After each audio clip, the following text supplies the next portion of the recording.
कहानी की शुरुआत में हम एक यंग मैरिड कपल मैट और केट को देखते हैं, जो न्यूयॉर्क में अपने नए घर में रहने के लिए आए थे। वो दोनों अपने नए घर से अपनी शादीशुदा जिंदगी की शुरुआत करते हुए बहुत खुश होते हैं। उनके नए घर को रेनोवेशंस और रिपेयर की जरूरत थी, इसलिए वो उसे ठीक करने में लग जाते हैं। किचन को ठीक करते वक्त केट को कैबिनेट में एक मरा हुआ बर्ड दिखाई देता है, जिसे दफनाने के लिए वो उसे बाहर ले जाती है। पर तभी खिड़की से मैट उसे आवाज देता है, जिससे उसका ध्यान मैट की तरफ चला जाता है। और जब वो वापस उस बर्ड की तरफ देखती है तो वो बर्ड गायब हो चुका था। उधर बेकार की चीजों को घर से बाहर फेंकते हुए मैट को दीवार पर कुछ अजीब सी चीज दिखाई देती है, जिसे क्लियर देखने के लिए वो वॉलपेपर को फाड़ देता है। वहाँ उसे अजीब से की होल वाला एक बड़ा सा दरवाजा दिखाई देता है। उस दरवाजे को खोलने के लिए वो उस कबाड़ में से उस दरवाजे की चाबी ढूंढने लगता है, और जैसे ही वो चाबी उसे मिलती है वो दरवाजा खोलने के लिए उसे की होल में डालता है और केट को आवाज देकर बुलाता है। फिर वो दोनों साथ मिलकर दरवाजा खोलते हैं। तभी हॉल की तरफ जाने वाले रास्ते की सारी लाइटें अचानक टिमटिमाने लगती हैं, और इस प्रॉब्लम को दूर करने के लिए मैट पावर कंपनी को फोन करता है। वहीं केट को उस रूम में कुछ अजीब सा डर महसूस होता है, इसलिए वो भी मैट के पीछे चली जाती है। अगले दिन उनकी लाइट की प्रॉब्लम को ठीक करने के लिए पावर कंपनी से एक ऑपरेटर आता है। उसे ये देखकर हैरानी होती है कि बेसमेंट के सारे वायर्स कुछ अजीब तरीके से एक दूसरे से जुड़े हुए थे और देखने में बहुत पुराने जमाने के लग रहे थे। जब मैट उस ऑपरेटर को लाइट ठीक करने के लिए कहता है, तब ऑपरेटर उससे कहता है कि उसने आज तक इस तरह की चीजें पहले कभी नहीं देखी। वहाँ से जाने से पहले वो ऑपरेटर मैट को बताता है कि उस घर के पहले मालिक का मर्डर उसी घर में हुआ था। ये शॉकिंग न्यूज सुनकर मैट इस घर के बारे में रिसर्च करना शुरू कर देता है। एक पुराने न्यूज आर्टिकल को पढ़कर मैट को पता चलता है कि मरने वाले कपल का नाम पॉल और मैडलिन शेफर था, जबकि सस्पेक्ट की पहचान नहीं हो पाई थी और उसे जॉन नाम से पुकारा जाता था। मैट एक आर्टिस्ट था, इसलिए वो अपने स्केच पैड पर जॉन की तस्वीर बनाने की कोशिश करता है। थोड़ी देर बाद वो आराम करने के लिए मिस्टीरियस रूम में जाता है और वहाँ बैठकर एक बोतल शराब की पीकर खत्म कर देता है। लेकिन यहाँ पर उसे एक और बोतल शराब पीने की इच्छा होती है कि तभी लाइट्स टिमटिमाने लगती है और अचानक शराब की एक और बोतल उसके सामने हाजिर हो जाती है, जिसे देखकर मैट हैरान हो गया था। उस बोतल को अच्छी तरह देखने के बाद वो इस नतीजे पर पहुंचता है कि ये रूम किसी भी इच्छा को पूरी कर सकता है। दूसरी साइड लिविंग रूम की लाइट्स के टिमटिमाने की आवाज से केट की नींद टूट गई थी। वो मैट को अपने पास न देखकर उसे ढूंढने के लिए ऊपर की तरफ जाती है। वहाँ जाकर वो देखती है कि पूरा रूम नई चीजों से भरा हुआ है और उन सब के बीच मैट बहुत ही खुश दिखाई दे रहा था। वो कैट को वैन गॉग की कीमती पेंटिंग दिखाते हुए बताता है कि उस रूम में किसी भी विश को पूरा करने की ताकत है। केट इसे मैट का कोई मजाक समझकर हंसी में उड़ा देती है, पर अपने हस्बैंड की गंभीरता को देखकर वो इसे चेक करने के लिए $1000 की विश करती है।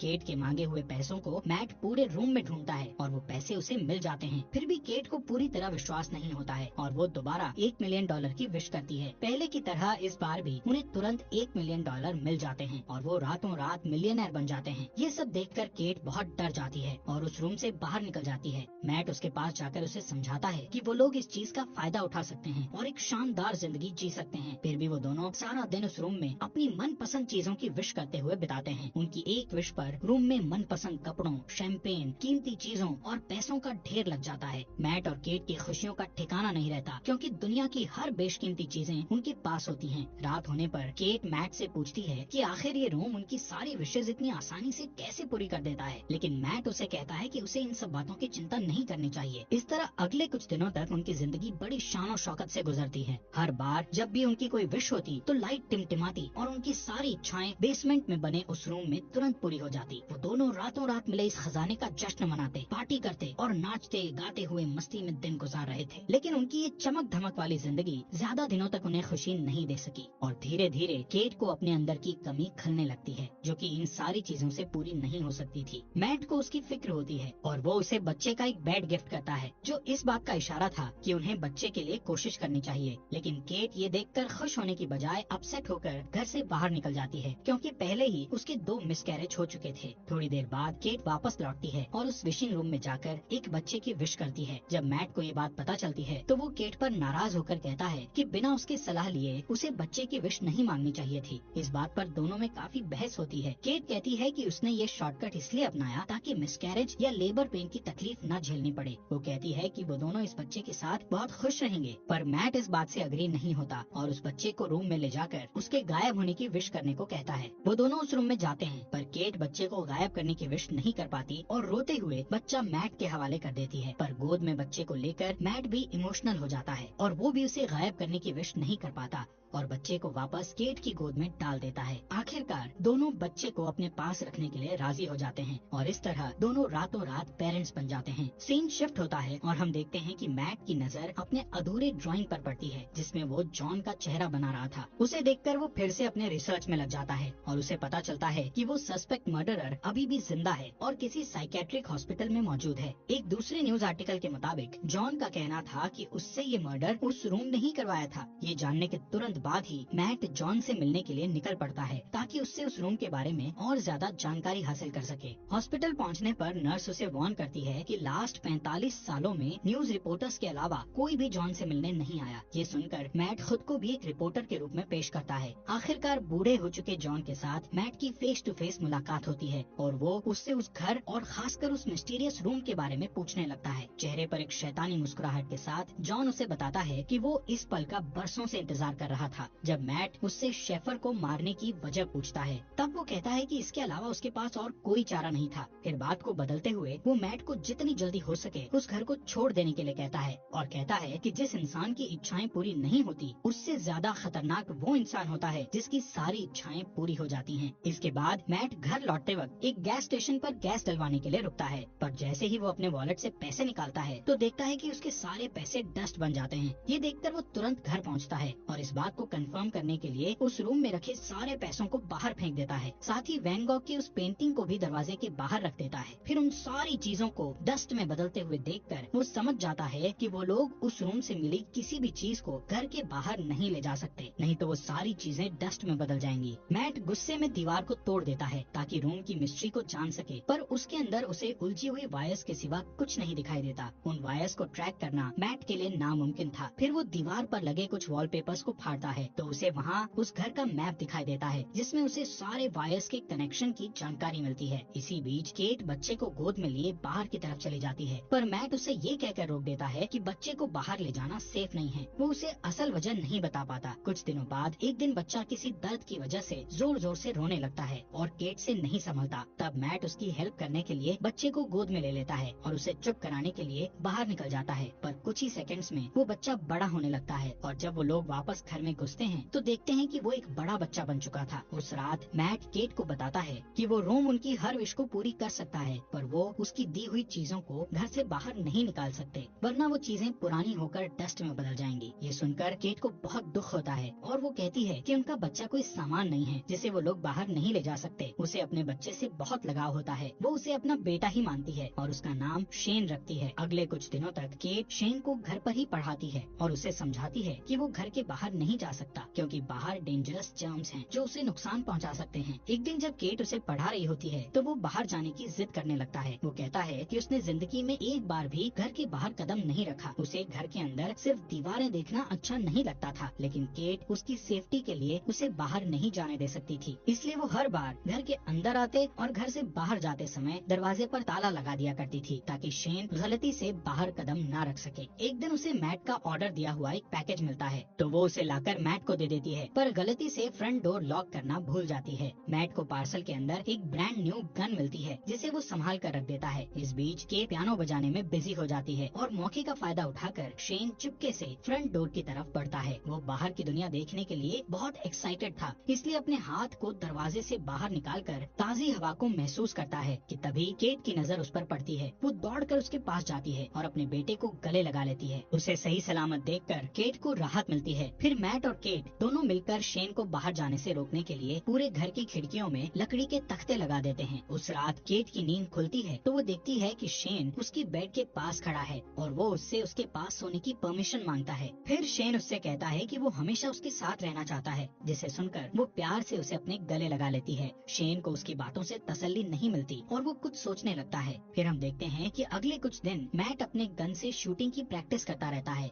एक दिन जब वो प्रैक्टिस के बाद घर आता है तो देखता है कि शेन अपने आर्ट स्टूडियो के अंदर स्नो ग्लोब बनाकर खेल रहा है। वो शेन को सख्ती से गेम छोड़कर जाने के लिए कहता है। उसकी डांट सुनकर शेन के हाथ से स्नो ग्लोब गिरकर टूट जाता है। दरअसल मैट ने अभी तक शेन को अपना बेटा नहीं माना था, इसलिए वो उसके साथ बेरुखी से बात करता था। इधर ग्लोब टूटने की आवाज सुनकर केट तुरंत वहाँ पहुँचती है और अपने बेटे के साथ बाप जैसा बिहेव नहीं करने के लिए मैट से बहस करने लगती है। उस रात घर के अंदर चारों तरफ चक्कर लगाते हुए शेन को एक मैप मिलता है जिसे फॉलो करके वो बेसमेंट में पहुँच जाता है जहाँ उलझी हुई वायर्स के बीच मेन पावर सोर्स था। उन सब से गुजरते हुए वो आखिर उस रूम तक पहुँच जाता है। रात भर पूरे पूरे घर में लाइट्स टिमटिमाती रहती है, पर मैट और केट नींद में होने के कारण कुछ नोटिस नहीं कर पाते। अगली सुबह जब मैट की नींद खुलती है तो उसे अपने बगल में एक नया स्नो ग्लोब पड़ा दिखाई देता है और इसके साथ ही टूटा हुआ ग्लोब कुछ दूरी पर रखा हुआ मिलता है। उसी वक्त लाइट्स को टिमटिमाते देखकर वो समझ जाता है कि क्या हो रहा है और तुरंत अपनी वाइफ को जगाता है। दोनों रूम की तरफ भागते हैं और वहाँ जाकर हैरान रह जाते हैं। शेन ने विश करके रूम के अंदर ही एक बड़ा सा आउटडोर एरिया क्रिएट कर लिया था। अब वहाँ रूम की बंद छत और दीवारों की जगह खुला आसमान और एक बहुत बड़ा फॉरेस्ट था जहाँ शेन स्नोमैन बनाने में बिजी था। केट अपने बेटे की बनाई हुई शानदार दुनिया को देखकर खुशी से इमोशनल हो जाती है और उसके साथ खेलने लगती है, जबकि मैट को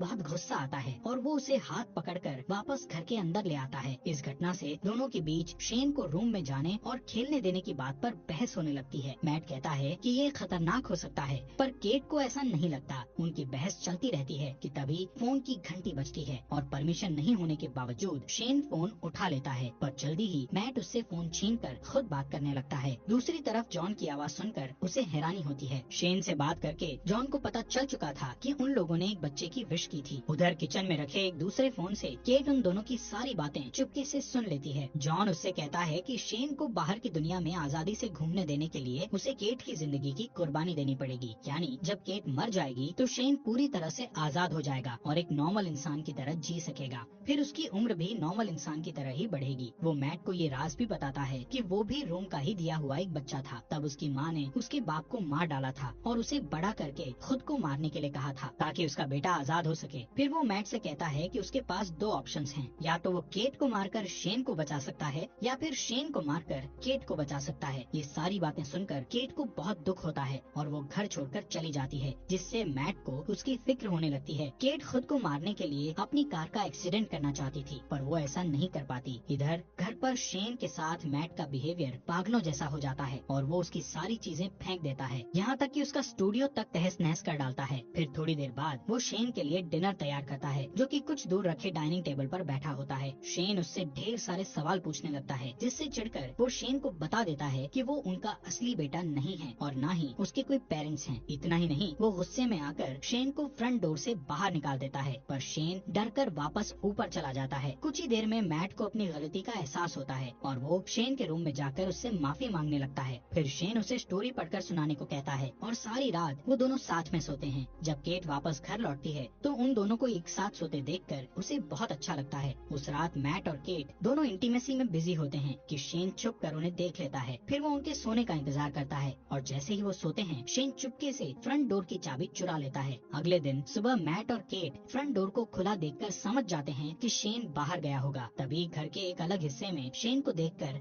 दोनों हैरान हो जाते हैं, क्योंकि शेन अब जवान हो चुका था, लेकिन उसका दिमाग अभी भी बच्चों जैसा था। वो अपने पेरेंट्स की तरफ गन पॉइंट करके उन्हें धमकाता है तो केट उसे समझाने की कोशिश करती है। इसी बीच मैट शेन के ऊपर कूद पड़ता है और दोनों में फाइट होने लगती है। उधर केट उनकी लड़ाई की वजह से जमीन पर गिरकर बेहोश हो जाती है। कुछ देर बाद मैट उसे जगाते हुए बताता है कि शेन को गलती से गोली लगने के कारण वो मर गया। इस खबर से दुखी होकर केट रोते हुए घर से बाहर निकल जाती है। मैट उसे तसल्ली देकर वापस घर में ले आता है, जहाँ अभी भी वो उदास रहती है। उधर दूसरे रूम में जहाँ उनकी फाइट हुई थी, असली मैट होश में आ जाता है और पूरे घर में अपनी वाइफ की तलाश करता है कि तभी लाइट्स को फिर से टिमटिमाते देखकर वो डरते हुए उस रूम की तरफ जाता है। उसे पूरा यकीन था कि केट और उसकी शक्ल में शेन अंदर ही होगा। इधर केट को बिल्कुल भी खबर नहीं थी कि उसके साथ बैठा हुआ आदमी मैट नहीं शेन है, पर जल्दी ही उसे शेन के आइस खाने की हैबिट से पता चल जाता है कि वो मैट नहीं बल्कि उसकी शक्ल में शेन है। उधर असली मैट अंदर जाने के लिए पूरी ताकत लगाकर दीवार को तोड़ने की कोशिश करता है। आखिर सारे वायर्स को पार करके वो उस रूम तक पहुंच जाता है, जो कि अब एक जंगल था जहां ढेर सारे ऊंचे ऊंचे पेड़ थे। वहां जाकर मैट को पता चलता है कि शेन ने रूम का यूज करके उस जगह को काफी बड़ा कर लिया था और वहाँ उन्हीं के जैसा एक डुप्लीकेट घर भी बना लिया था। वो ये भी समझ चुका था कि शेन ने उसका रूप केट को किडनैप करके उस डुप्लीकेट घर में रखने और अकेले में उसके साथ फिजिकल होने के लिए किया था। ये ख्याल आते ही अपनी बीवी को वापस पाने के लिए मैट उस जंगल में दौड़ते हुए फाइनली उस डुप्लीकेट घर के अंदर पहुंच जाता है, जहां शेन केट के साथ जबरदस्ती करने की कोशिश कर रहा होता है। मैट को अंदर आते देखकर शेन फिर से लड़ाई के लिए तैयार हो जाता है। इधर मौका पाकर केट उठकर भागने ही वाली होती है कि हॉलवे में दो मैट को लड़ते हुए देखकर वो ठिठक जाती है। दोनों में इतनी समानता थी कि वो असली और नकली के बीच पहचान नहीं कर पाती। अचानक एक मैट उसके हाथ को पकड़ लेता है, पर वो उसे धक्का देकर कर खुद को छुड़ा लेती है और शेन का नाम पुकारती है। वो अपना नाम सुनकर उसकी तरफ देखता है पर उसके धक्के से गिरकर बेहोश हो जाता है। जमीन पर गिरते ही वो अपने असली रूप में आ जाता है। इधर मैट और केट रूम से बाहर निकलने की कोशिश करते हैं पर निकल नहीं पाते क्योंकि शेन ने रूम से उनके उसी घर में फंसे रहने की विश मांगी हुई थी। लाख कोशिशों के बाद भी जब वो लोग घर से नहीं निकल पाते तो मैट रुक जाता है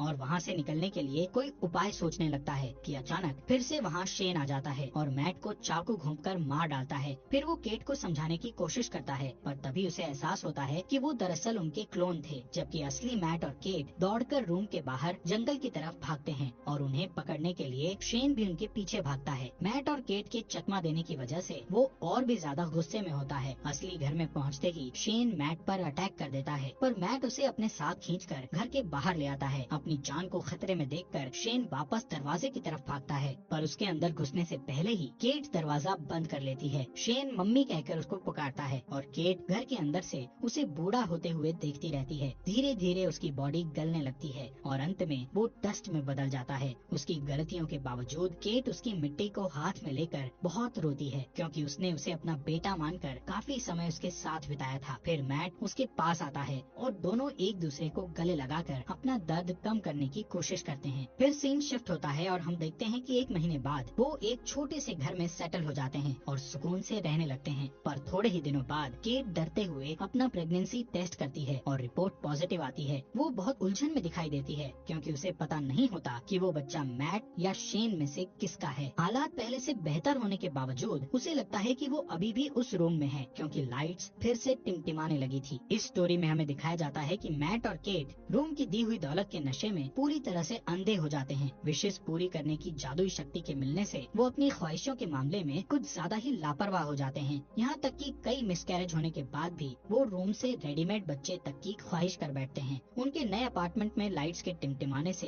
ये कंफ्यूजन बना रहता है कि या तो वो अभी तक उस मिस्टीरियस रूम में है या बिल्डिंग के कंस्ट्रक्शन में कोई गड़बड़ी है। ठीक उसी तरह केट की प्रेगनेंसी भी एक कंफ्यूजन रहती है कि वो बच्चा मैट या शेन में से किसका है, क्योंकि उस घटना से 1 दिन पहले मैट और केट के बीच इंटीमेसी होती है और उस डुप्लीकेट घर में शेन भी उसे सेक्सुअली असॉल्ट कर चुका होता है। इस तरह ये कहानी न सिर्फ विश पूरा करने वाले रूम के इर्द गिर्द घूमती है बल्कि ये सवाल भी छोड़ जाती है कि आखिर केट के पेट में पलने वाले बच्चे का बाप कौन है, मैट या शेन।